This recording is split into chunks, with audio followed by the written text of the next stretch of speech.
Good morning, almost good afternoon. Hope you can hear me. Thanks to George for the auditor props. Very much appreciated. All right, I'd like to do a short presentation with you before lunch on auditing in the state of Texas, specifically in the higher education environment. And so I'd like to talk about our program of auditing at the coordinating board briefly, and then also share with you some other audit resources at your disposal within the state of Texas. So, and then be happy to respond to any questions or take the discussion wherever your interest may lie. A quick auditor joke: what are the two lies, significant lies, that are told at the entrance conference, the opening conference of the audit engagement? The first one is when the auditor says, "We're here to help." And then the second one is when management says, "And we're glad to have you."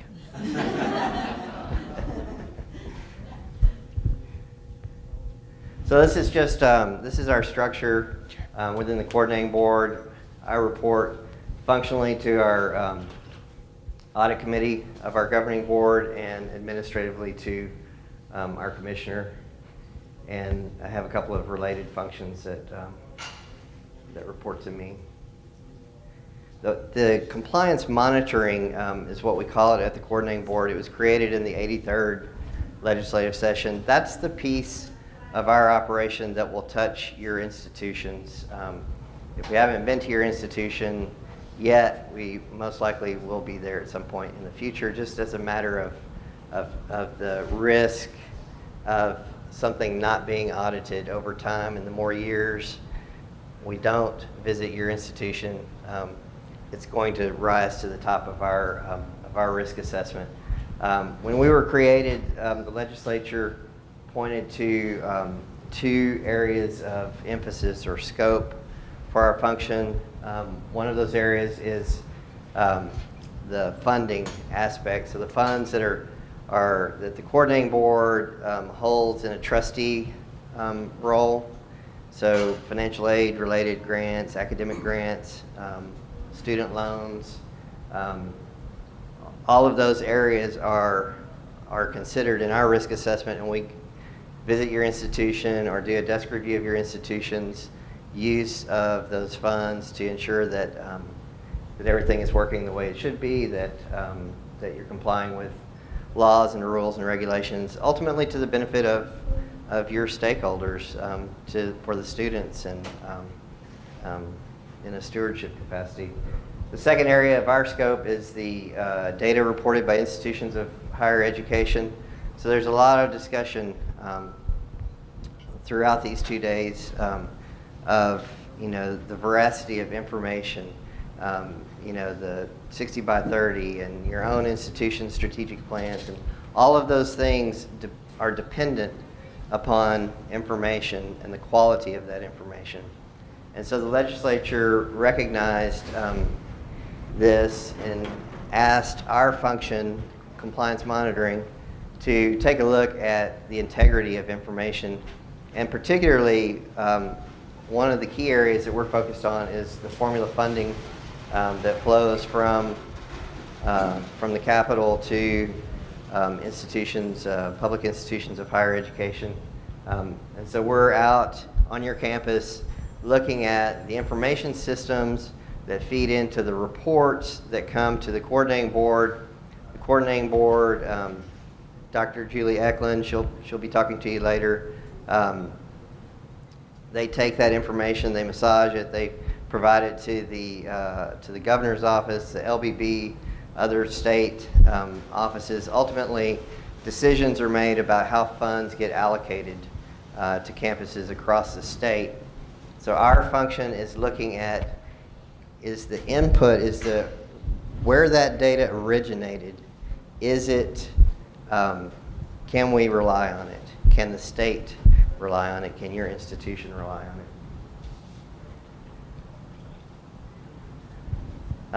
Our function, follows professional standards, generally accepted government auditing standards.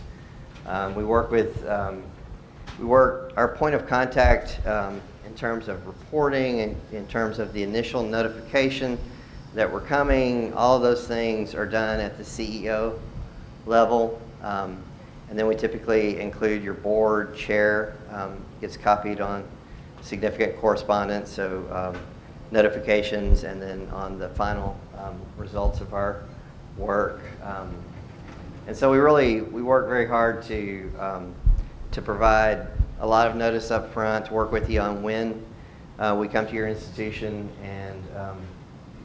and then in just being very communicative throughout the work to make sure that there are no surprises. This is an important piece of legislation, is the Texas Internal Auditing Act, and it really impacts probably everyone in this room. And it calls for a program of internal auditing. There's a threshold in the legislation, so very, very small institutions might be able to squeak by under the threshold where internal auditing would not be required, but most institutions are going to meet the threshold. This act is going to apply, and so it really creates some structure around the state's expectations for your institution to have an internal audit function. It talks about the standards that your audit function must follow. It talks about your audit function using a risk-based approach to its work to make sure that they're focused on things that matter. There's reporting requirements where reports have to get shared with certain high-level state offices. All of that stuff is Government Code Chapter 2102. And it further, one of the other things that it requires is posting on your agency's internet site of certain audit information. So from a transparency standpoint, there's an attempt to mandate that transparency through your annual audit plan and then an annual report covering all of the audit work that was done for a given year. All of that information is required to be posted on your organization's website. I wanted to touch on some other audit resources as far as the state's concerned. The State Auditor's Office is Chapter 321 of Government Code.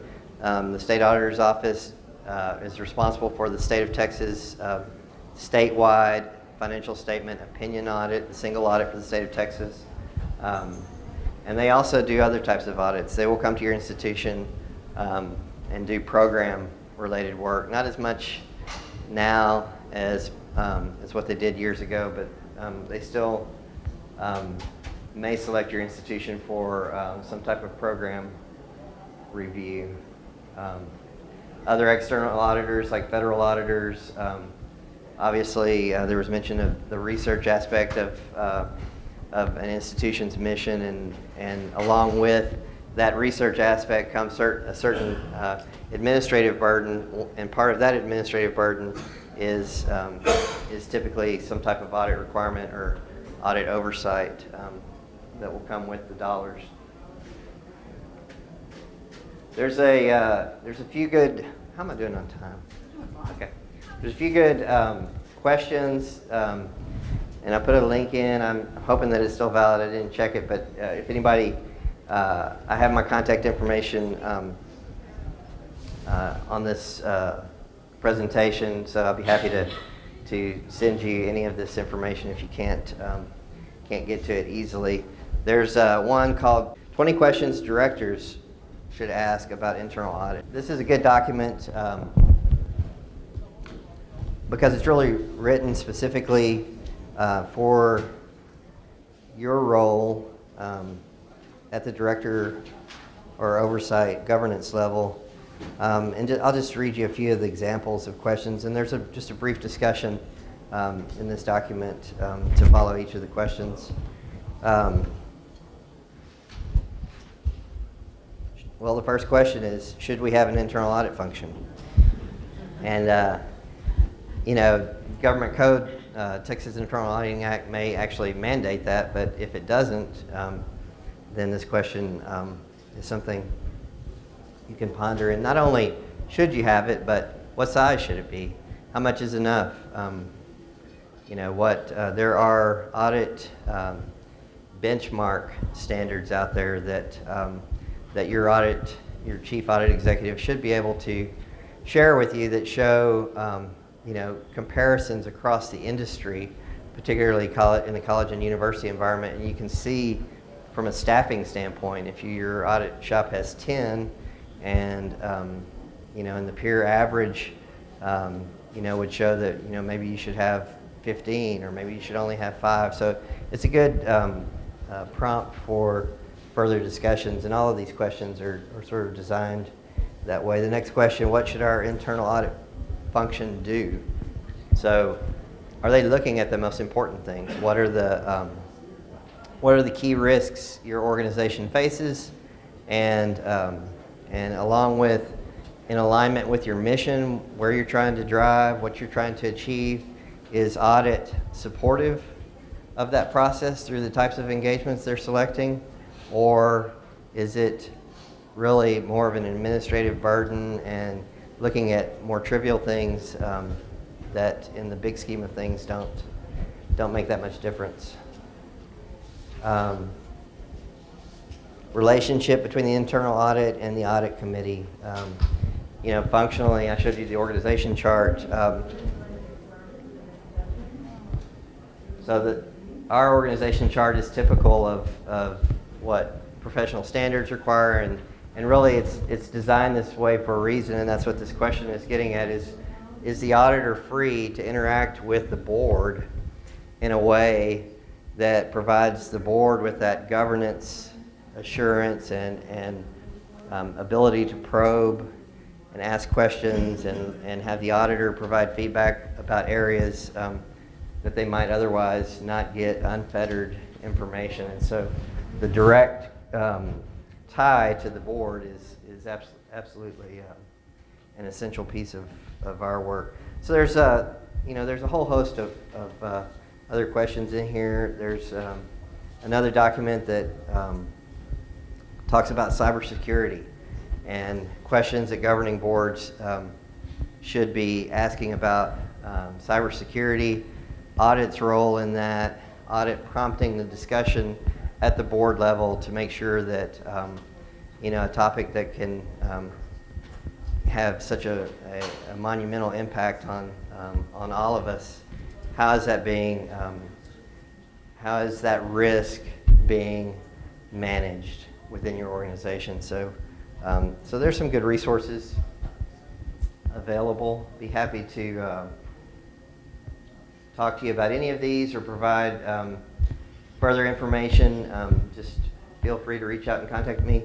This is our coordinating board main website. So if you see our internal audit and compliance monitoring tab, and so when you click on that, you can see we have our charter, our process, organization chart. Probably more importantly to you, we have the section right here, audit and compliance monitoring report. So all of our final reports are a matter of public record. And so if you want to see how your sister institutions are faring in terms of their audit findings, it's all available for public consumption. But it gives you an idea if you are concerned about a particular program or the integrity of your information at your institution.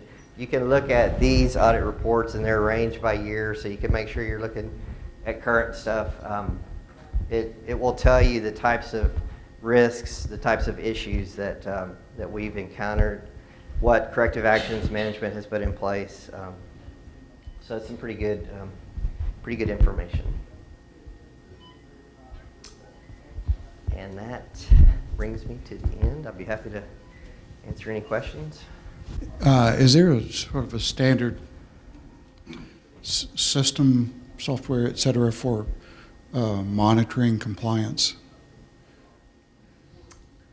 There is a standard system that's used by auditors to document our work.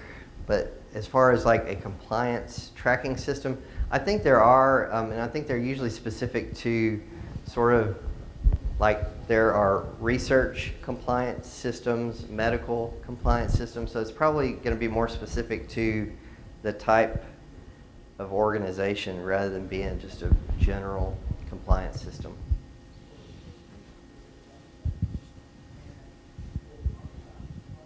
All right. Thank you. I appreciate it. Thank you, Mark.